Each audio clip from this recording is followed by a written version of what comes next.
بسم الله الرحمن الرحيم. السلام عليكم ورحمة الله وبركاته. ازيكم يا غاليين، عاملين ايه؟ يا رب تكونوا بخير وبركة ان شاء الله. قبل ما نبدأ كده هنصلي على الحبيب سيدنا محمد. اللهم بارك وسلم عليك يا حبيبي يا محمد. بسم الله الرحمن الرحيم. هنعمل مع بعض مقدار بودفور. طبعا يا جماعه، انت بقى عايزه تعملي مقدار البسكوت ومقدار البودفور ماشي، عايزه تعملي مقدار من الاتنين ماشي، اللي يريحك. انا بديك الحاجه الوصفه وانت اللي انت عايزه اعملي. طبعا الحاجات اللي انا بعملها كلها اقتصاديه، يعني مش انت لو زي ما انا بقول لك، لو جبت علبه سمنه ب 70 جنيه هتعملي منها حاجات كتير قوي قوي، يعني هتعملي منها وصفات كتير، وفي نفس الوقت موفره واقتصاديه وحلوه، حاجات مش مكلفه خالص معاكي. يعني كل الحاجات اللي احنا حتى بصوا هنقول المقادير ونتكلم. انا هنا معايا كوبايه سمنه، تمام، بس الكوبايه مش مليانه قوي، يعني كوبايه ممسوحه. خلاص. طب بالجرام يا شيف كام؟ عشان ناس كتير بعت لي الجرام 200 جرام. خلاص. معايا كوبايه سمنه بس ممسوحه، مش مليانه او ممسوحه. بسيح السمنه زي ما احنا متعودين، بعد كده بقوم حاطاها في الكوبايه، وحاطه الكوبايه في التلاجة عشان تسقع معايا وتتماسك، تبقى ساقعه. عشان النواعم عايزين حاجه السمنه بتاعتها تكون ساقعه، تمام. لان الجو حر والنواعم لما تكون السمنه سايحه ما تنفعش. تمام. بعد ما سقعت انا بحطها من بالليل بقى للصبح، قبل ما انام اصلي الفجر وادخل بقى انام اهو، اعمل كوبايه السمنه احطها في التلاجة. نص كوبايه سكر بودره، تمام. معايا نص كوبايه سكر بودره، نص كوبايه مقدار حلو جدا جدا، والبودفور مسكر وحلو. نص كوبايه سكر بودره. كبت على ضربت السمنه بالسكر. اهم حاجه زي ما انا بقول لكم في النواعم، الضرب السمنه والسكر كتير لما يبقى قوامه حلو حلو، تمام. معايا هنا 3 معالق زيت كبار، 3 معالق زيت كبار، تمام. من 3 ل 4، مش اكتر من كده، من 3 معالق ل 4 معالق زيت كبار، تمام. تجيب الزيت ومعلقه بتاعت معلقه الاكل كده، تعايري بها 3، لو عايرت 4 مفيش مشكله، يعني المعلقه الرابعه مش بتفرق في حاجه، تمام. بتقومي حاطه الزيت وتقومي ضربه حلو حلو، علشان زي ما انا قلت لكم في وصفه البسكوت، علشان الزيت يتجانس مع الزبده مع السمنه والسكر، ما يفصلش عن بعضه، لانك لو حطيتي الزيت وضربت ضربه كده وحشتي الزيت هيفصل عن السمنه. خلاص. وانا هنا عامله، شوف انا عامله سمنه بيضه، يعني دي ما كانتش سمنه صفرا، تمام. هو لو عندك صفرا يبقى احسن برضو. خلاص. معايا هنا بضايه واحط عليها شويه فانيليا وهضربها، تمام كده. فالحاجات اللي بنعملها حاجات اقتصاديه زي ما انا قلت لكم يا جماعه، من كل طبق، من كل نوع كده طبق، من كل نوع طبق. ربنا يجعل ايامكم خير. الاجازه بقى والعيد ومش عارفه إيه الحاجات غاليه جدا جدا فوق ما تتخيلوا، يعني الحاجة غالية فوق ما تتخيلوا. احنا لما نعمل حاجات في البيت كده من كل نوع كده حاجة، كل يوم كده، يوم كل يومين اعملي لك مقدار حاجة وحطي كده رصاصة في صينية او في علبة واقفلي عليه وعينيه، مش هيجرى له حاجة. احنا عاملين بسمنة، كمان مش عاملين بزبدة. خلاص. فالسمنة بتعيش كمان اكتر. حلو الكلام. فمن كل مقدار كده هتلاقي عندك كده حبه حاجات لك ضيوف قاعدين في الاجازه، مع شويه شاي مع اخر النهار مع الصبح، حاجات هتبقى عندك حلوه وتنفع. والحاجات ديت يعني ما بيزهقش منها يا جماعه، يعني النواعم من الحاجات اللي ما بيزهقش منها خالص، تمام كده. انا حطيت البيضه، يبقى انا ضربت كوبايه السمنه، كوبايه سمنه ممسوحه، ضربتها مع نص كوبايه سكر، مع 3 معالق زيت كبار او 4 معالق زيت كبار. حطيت البيضه. معايا هنا كوبايتين من الدقيق، معلقه من النشا. حطيت معلقه النشا الاول عشان لو انا ما احتجتش الدقيق كله ابقى ما حطيتش عليه نشا، تمام. شوفي، حطيت معلقه النشا الاول وبعد كده بحط بقى الدقيق. هقلب بقى انا كده، انا هاخد المقدار الدقيق كله، يعني انا هاخد الكوبايتين كله، بس يعني بنظبط نفسنا. بصوا بقى معايا بيكنج باودر اقول لكم يعني عارفين معلقه الشاي، ربع معلقه الشاي، الربع مش نص معلقه الشاي، ربع معلقه الشاي. طب يا شيف، حد هيبعت يقول لي يا شيف هو البودفور بتحط له بيكنج باودر؟ انا بحط بيكنج باودر البودفور، بحط نسبه بسيطه جدا، يعني معلقه الشاي ربعها كده في طرفها. ليه؟ بتفتح مسمات الحاجه، يعني بتفتح مسمات الحاجه، ما بتخليهاش مبلطه قوي. تاني حاجه، اما بتفتح مسمات الحاجه ما بتحتاجش مني ماده دهنيه كتير. يعني لو عايزه مثلا مسمات البودفور تتفتح مني احط كوبايه وربع سمنه، لا، انا هنا بقلل السمنه وبحط شويه بيكنج باودر صغيرين يفتحوا لي مسمات الحاجه. اما احط شويه بيكنج باودر يفتحوا لي مسمات البودفور، احسن ما ازود سمنه، احسن ما احط نسبه سمنه كتير، تفهمني.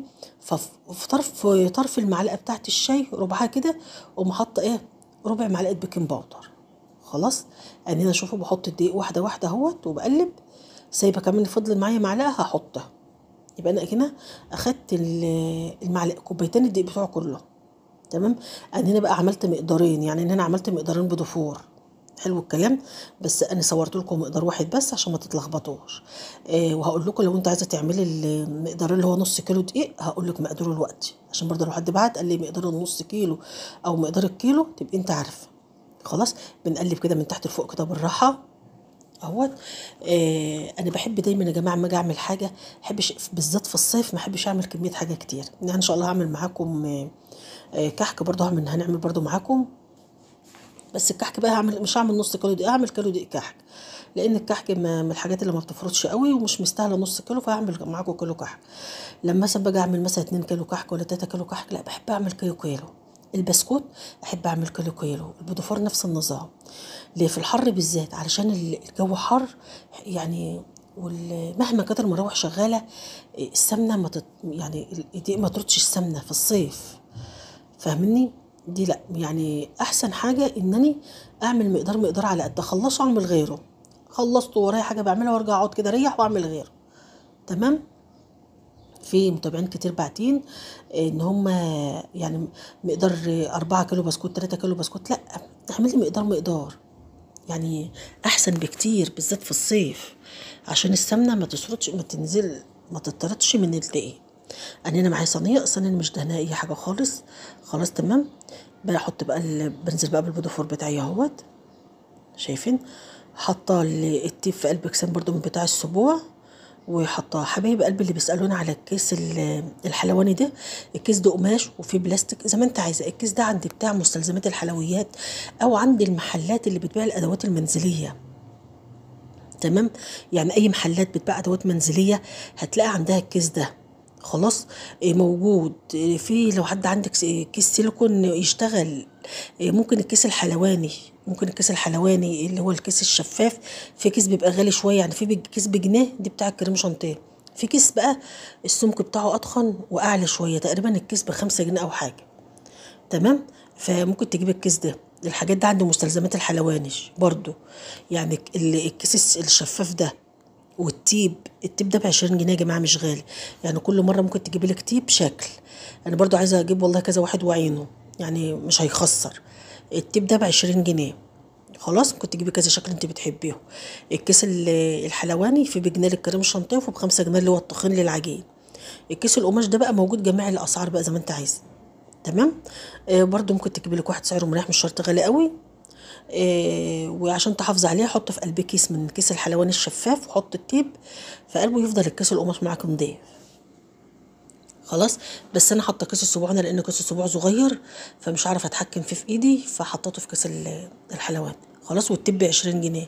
التيب ده التيب بتاع بلح الشام. تمام. دي بتاع بلح الشام. في بقى نقشه البودفور لو انت عايز موجود يعني. شايفين بقى البودفور بعد ما طلع. الفيديو على فكره يا جماعه مش طويل، فيديو صغير جدا. انا بس بتمنى منكم يا جماعه اللايك. في ناس كتير بتخش تشاهد الفيديو وما بتعملش اللايك. شوفوا الجمال يا جماعه، شوفوا الجمال. والله انا مظلومه في القناه ديت والله العظيم على الحاجات اللي بعملها. يعني الاقي المشاهدات ما بلاقيش اللايك. اللايك دي يا جماعه هو اللي بيخلي نسبه كتير من الناس تشوف القناه. يعني انت لما حضرتك تعملي اللايك بتدي فرصه ان غيرك وغيرك وغيرك يشوفوا القناه. تمام. فاتمنى انت قبل ما تشوف الفيديو، انا عارفه ان في ناس بتنسى، يعني اتمنى قبل ما تشوف الفيديو تعملي اللايك. تمام. فعشان عدد كبير من الناس يشوفوا القناه، فالقناه تتعرف. طيب انتوا عارفين ده طبعا. الناس اللي هي ربنا يزيد يا رب الناس القنوات الكبيره بتصرف على القنوات، بتعمل منتديات، بتعمل حاجات احنا على قدنا يعني. فانت لما تعملي اللايك بتخلي عدد ناس اكتر يشوفوا القناه. تمام. فاتمنى ان انتم ما تنسوش اللايك. اتمنى ان انتم ما تجروش الفيديو، تشوفوا الفيديو مش كبير خالص جدا والله. تمام. اتمنى ان انتم تشوفوه عشان بس يعمل نسبه مشاهده. هم دول الحاجتين المهمين في الفيديو يا جماعه عشان الفيديو ينجح ويعمل نسبه مشاهده. انك تتفرجي على الفيديو تشوفيه. نمره 2 انك تعملي اللايك. خلاص. وهو دي بس يرفع نسبه القناه شويه، انك تشاهدي الفيديو وتعملي اللايك. فبالله عليكم يا جماعه شاهدوا الفيديو، ما تجرهوش، شاهدوا الفيديو. تمام. بالله عليكم يعني انا على قد ما بديكم ادوني يعني، على قد ما يعني انا ربنا اللي عالم، انا بحب اوصل لكم كل حاجه سهله، بحب اعمل لكم حاجات موفره تقدروا تعملوها في البيت وتبقى ناجحه. مش هعمل حاجه موفره ما تبقاش ناجحه، لا طبعا. هنا الصينيه التانية اهيت، انا كل صينيه بقى بوريها لكم بقى اهيت. خلاص بستنى بقى ايه ان يهدى بس السنه كده، لان النوام بتبقى سخنه جدا، وبعد كده بشيلها كده بالراحه. تمام. ان شاء الله يعجبكم. موفر جدا يا جماعه، شويه زيت على شويه سمنه، موفر جدا جدا، ما فيش متقل احلى من كده. ان شاء الله هعمل لكم بغاشه حلوه قوي قوي قوي باللبن والعسل الابيض. هعملها لكم ان شاء الله تعجبكم جدا جدا. برضو ممكن تعمليها برضو، ممكن تحشيها قشطه، ممكن تحشيها مكسرات، اللي يريحك يعني، اللي انت عايزه تعمليه. ان شاء الله هعمل لكم مقدار كحك باذن الله. احاول ان شاء الله اعمل لكم مقدار سابليه. سابليه من الحاجات الجميله جدا جدا. بس اعمل بس مربى مشمش عشان بحب يبقى في مربى المشمش، بتدوله طعم حلو. فربنا يقدرني ان شاء الله ويروق بالي وبالكم يا رب كده، ويا رب يا رب يروق بالي وبالكم ويحوش عننا اجمعين يا رب. معلش انا عارفه ان انا بتاخر، بس غصب عني والله. يعني المفروض كان اقل حاجه كنت نزلت فيديو امبارح، ده برضو بيأثر عليا شويه. بس معلش والله الظروف اللي انا فيها. الحمد لله والشكر لله، الحمد لله والشكر لله. ربنا بس يجعل تعبي بفايده ويسمعنا خير ويبارك فيكم يا رب. والف الف شكر على الدعوات الجميله والكومنتات اللي انتوا بتبعتوها لي، تحرمش منكم كلكم. ام طارق وايمان وام صلاح وام مريم ومحمود. بصوا يعني مهما اقول من هنا، وام احمد مهما اقول من هنا لام مازن يعني. بصوا حبايب كتير قوي قوي قوي بيبعتوا يسالوا عليا، ما تحرمش منكم. ولما اتاخر يوم ولا حاجه يبعتوا يقولوا لي انت اتاخرتي ليه، احنا قلقانين عليك، يبقى احنا عايزينك بس تطلع تطمنينا بس عليك. ربنا يبارك فيكم يا رب، ما تحرمش منكم ابدا. ربنا يخليكم وعلى الدعوات والكلام الحلو انتوا بتوعتوه وسؤالكم عن بنتي، ربنا يجازيكم خير يا رب، ما تحرمش منكم. فربنا عالم انا بحبكم قد ايه والله. نفسي اطلع على القناه اتكلم معاكم كتير قوي قوي يعني. ما شاء الله في ناس بتعمل بثات مباشره على طول كل يوم. انا والله نفسي اطلع معاكم حتى مره، نفسي اطلع معاكم واتكلم كده معاكم ونتعرف على بعض. يعني ممكن كده نعملها في العيد ان شاء الله يعني. ليه؟ على اساس في العيد نبقى مأجزين، نبقى في العيد. وبالنسبه الكورس بتاع الفطير ان شاء الله خليه بقى بعد العيد. تمام. الناس اللي بيقولوا لي اختصري في الكلام، والله انا بختصر يعني. يعني امال بقى لو عامله بث مباشر بقعد ارغي بقى يعني. الناس اللي بتعمل بث مباشر ويقعدوا يرغوا بالساعات ويتكلموا بالساعات حلو لهم. انا بتكلم في المفيد يعني يا جماعه. يعني ما حدش بس يبقى يحرق دمي ويقول كلام ملوش لازمه يعني. شايفين الجمال؟ ايه رايكم؟ ايه رايكم؟ ايه رايكم في الجمال؟ ايه رايكم في الحلاوه دي يا جماعه؟ والله ايه رايكم؟ استحق يعني، استحق لايك واستحق مشاهده واستحق ان القناه تكبر ولا ما استحقش؟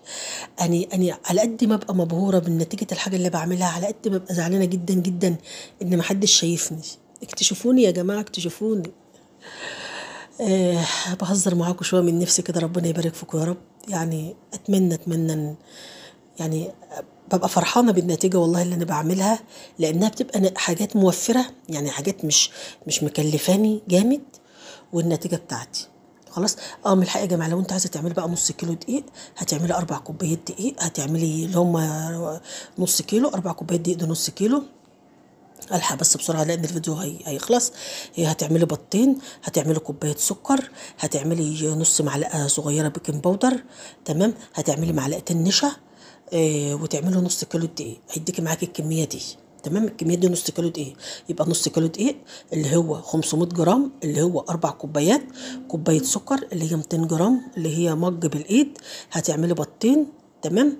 هتعملي السمنه، هتعملي كوبايه ونص سمنه، وهتعملي النص زيت. او هقول لك على حاجه، كوبايتين الا ربع سمنه وربع زيت كفايه عشان مبقاش يبقى حلو معاكي. هتعملي كوبايه الا ربع سمنه وربع زيت. تمام. يبقى كده معاكي كوبايتين، التوتال كوبايتين، 2 الا ربع سمنه والربع زيت. خلاص. ونص معلقه من البيكنج باودر بمعلقه الشاي. تمام. انا كده قلت المقادير كلها صح. دي مقدار نص كيلو. خلاص. عايزه بقى تعملي كيلو، ضعفي بقى، ضعفي يعني. شوف انا قلت لك مقدار نص كيلو اهو، ضعفي. وقلت لكم بالميزان وبالكوبايه لو انت عايزه تعملي. خلاص اعملي الاول، لو انت عملت نص كيلو مره واحده على بعضه عادي اعمليه، بس انا حبيت اعمل لكم اعمل مقدار لوحده عشان بس ما تتوهوش. لكن انت عايزه تعملي نص كيلو دقيق، اعملي نص كيلو دقيق على بعضه، وعبي بقى في الصواني، وحط الصواني تحت مروحه عشان السمنه ما تخرجش من الدقيق. حط الصواني تحت المروحه واخبزي صينيه صينيه، تمام؟ او في التلاجة، لو صوانيك تنفع في التلاجة حطي في التلاجة الصواني في التلاجة واخبزي صينيه صينيه. خلاص كده يبقى احنا قلنا مقدار ده ومقدار ده، وان شاء الله يعجبكم قوي. بس اعملوا بس وادعوا لي. والبسكوت اللي انا عملته تحفه، البسكوت جميل جدا جدا، بصوا فوق الروعه فوق الروعه.